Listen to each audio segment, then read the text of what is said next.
Badan Pengawas Obat dan Makanan BPOM mengatakan keamanan serta mutu obat-obatan merupakan tanggung jawab industri farmasi.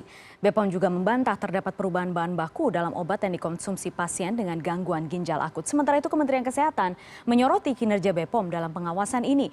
Kita bahas sore ini bersama narasumber, ada epidemiolog Pandu Riono. Pihak BPOM sudah kami hubungi tetapi belum bersedia untuk berdiskusi sore hari ini. Saya sapa dulu Pak Pandu. Pak Pandu, selamat sore.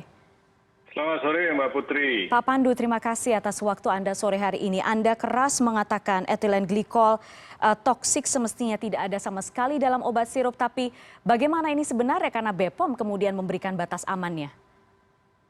Iya, begini, kalau memberikan batas aman, artinya kan harus dipantau bahwa etilen glikol itu betul-betul di bawah batas aman, ya kan?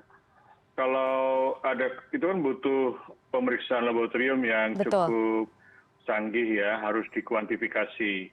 Karena itu kalau memang tidak mampu, ya sebaiknya jangan diizinkan ada etilen glikol. Tapi memang agak sulit karena bisa saja itu byproduct daripada pelarut obat gitu. Nah ini yang menurut saya harus disepakati.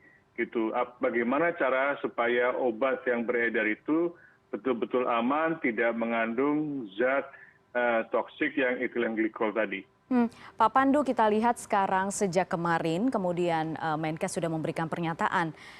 Menkes menyoroti kinerja pengawasan yang dilakukan BPOM, tapi BPOM kemudian mengatakan keamanan menjadi tanggung jawab pihak industri farmasi. Bagaimana ini sebenarnya Pak Pandu? Ya, dalam hal ini tanggung jawabnya bersama. Jadi produser obat memang harus memantau dalam quality control, quality assurance, ya kan? Mengikuti regulasi yang dikeluarkan oleh Badan POM. Tetapi Badan POM juga harus memantau apakah regulasi yang sudah ditetapkan itu dipatuhi oleh industri obat. Karena kalau tidak, maka bisa saja terjadi kecelakaan atau terjadi industri salah dalam produksi obatnya karena kita tahu bahwa pelarut yang dianjurkan propylene glikol itu kan harganya naik tajam. Sejak akhir tahun lalu. Nah ini kan kita khawatir karena beberapa industri mungkin saja menggunakan pelarut yang tidak berkualitas sehingga terjadilah ambang batas keamanan daripada etilen glikol dilampaui dan itu terbukti kan dari Badan POM sudah daripada etilen glikol dilampaui dan itu terbukti kan dari Badan POM sudah menemukan 5 tapi kan itu setelah Pak Pandu. Ya, silakan Pak. Tadi sempat terputus. Iya, jadi Badan POM harus betul-betul mengawasi dalam hal ini bersama dengan industri obat. Itu tidak bisa semuanya diserahkan ke industri obat. Jadi kalau main lepas tangan, oh ini tanggung jawab industri obat, orang akan bertanya, tanggung jawab pengawasan kan di Badan POM. Apa yang dilakukan supaya industri mematuhi produk-produk itu. Artinya kan secara berkala produk yang sirup itu yang dimana kemungkinan menggunakan atau terkontaminasi atau tercemar dengan etilen glikol betul-betul diawasi gitu. Oke, Pak Pandu, sebenarnya kasus ini kan sudah muncul sejak Januari kemarin sudah dikatakan oleh Menteri Kesehatan. Memuncak di Agustus, September, Oktober. Kenapa sih kita selalu terlambat untuk hal-hal seperti ini, Pak Pandu?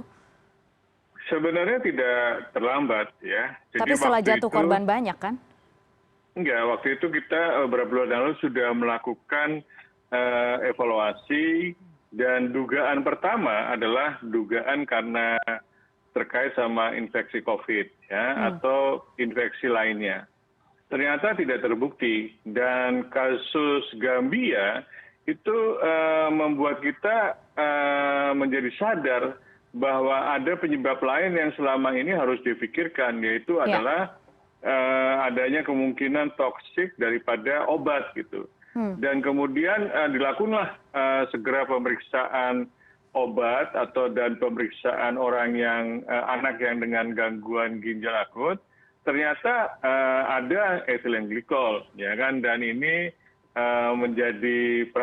dan kemudian diambil keputusan segera, walaupun evidence-nya belum solid, untuk segera melarang atau menghimbau para petugas kesehatan dan yang menjual sirup obat untuk menghentikan sementara. Jadi setelah ketahuan ada ethylene glycol itu dilakukan. Dan kemudian juga karena ethylene glycol itu adalah racun, toksik, kita tahu ada antidotnya. Dan antidotnya langsung dicari untuk segera bisa dipakai untuk dimanfaatkan di rumah sakit yang merawat gangguan ginjal tadi. Pak Pandu, kita tahu dan kita sudah belajar dari kasus COVID-19 sebenarnya.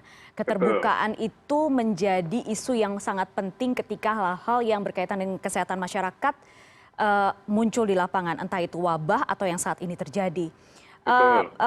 Menurut Anda, apakah itu sudah dilakukan saat ini? Karena kita tahu sebelumnya sulit sekali bagi BPOM untuk membuka obat-obatan apa saja yang tercemar.